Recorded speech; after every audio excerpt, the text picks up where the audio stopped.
தற்போது வடமாகாணத்திலையும் கிழக்கு மாகாணத்திலையும் பாடசாலைகளில் விசேஷமாக நேஷனல் ஸ்கூல்ஸ்களில் தேசிய பாடசாலைகளில் அதிபர் நியமனம் சம்பந்தமாக அரசியல் தலையீடுகள் வந்திருக்குது. எங்களுக்கு தெரியும் யாழ்ப்பாணத்தில் ஜஃப்னா சென்ட்ரல் காலேஜில் என்னது பிஎஸ்சியாலே பொது சேவை ஆணைக்குழுவால் நியமிக்கப்பட்ட 74 பாடசாலைகள் இருந்துச்சு நேஷ்னல் ஸ்கூல்ஸ். அந்த 74 பாடசாலைகளில் ஒன்று தான் ஜஃப்னா சென்ட்ரல். அப்போ அதில் பொது சேவை ஆணைக்குழுவால் நியமிக்கப்பட்ட அதிபரை விட்டுட்டு வேறொரு அதிபரை போட்டிருக்குது. இப்போ இது பிழையான செயல்பாடு. இந்த பிழையான செயல்பாடு முன் வந்து நேற்றைய தினம் கிழக்கு மாகாணத்தில் பட்டிருப்பு நேஷனல் ஸ்கூல்லையும் இது தான் நடந்திருக்குது.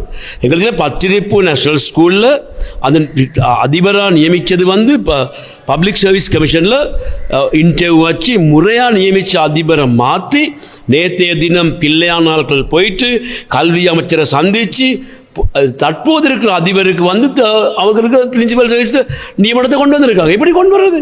அப்போ பொதுவாக இன்டர்வியூ வச்சு கல்வி அமைச்சால் தான் அந்த எல்லா பரீட்சை நடந்து தெரிவு செய்யப்பட்டு பிஎஸ்சிக்கு அனுப்பி பிஎஸ்சியால் உறுதிப்படுத்தி அதுக்கு பிந்தி பேர் வந்த பிந்தி அதுகளை வடகிழக்கு அரசியல்வாதிகள் எப்படி மாற்றுறது? அப்போ இது முறையான செயல்பாடு எப்படி மாற்றுறது? அப்போ நேற்றைய தினம் இதை மாற்றிருக்குது. இன்று அந்த பற்றிருப்புக்கு நியமிக்கப்பட்ட பொது சேவை ஆணைக்குழுவால் நியமிக்கப்பட்ட அந்த அதிபருக்கு நியமனம் கொடுத்தும் அவருக்கு மேலால் இன்னொரு கடிதம் கல்வி அமைச்சால் வழங்கப்பட்டிருக்குது.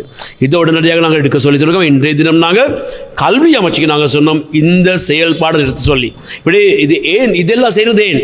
இது வருகிற தேர்தல்களில் அந்த தேர்தலில் இவங்களுக்கு வந்து ஒரு சப்போர்ட் ஒன்று பண்ணுறதுக்காக செய்கிறோன்னு நாங்கள் கேட்குறோம். அதனால் நாங்கள் உடனடியாக சொல்கிறோம், பொதுச்சேவை ஆணைக்குழுவால் நியமிக்கப்பட்ட அந்த அதிபர்களை தவிர்த்து வேறவங்களுக்கு கல்வி அமைச்சர் செயல்பாடு நிறுத்த சொல்லி இன்று கல்வி அமைச்சர் எங்களுக்கு சொன்னால் அது திருத்துறேன். ஆனால் இதுவரைக்கும் அது திருத்துறதுக்கு ஒரு நடவடிக்கையும் எடுத்து இல்லை.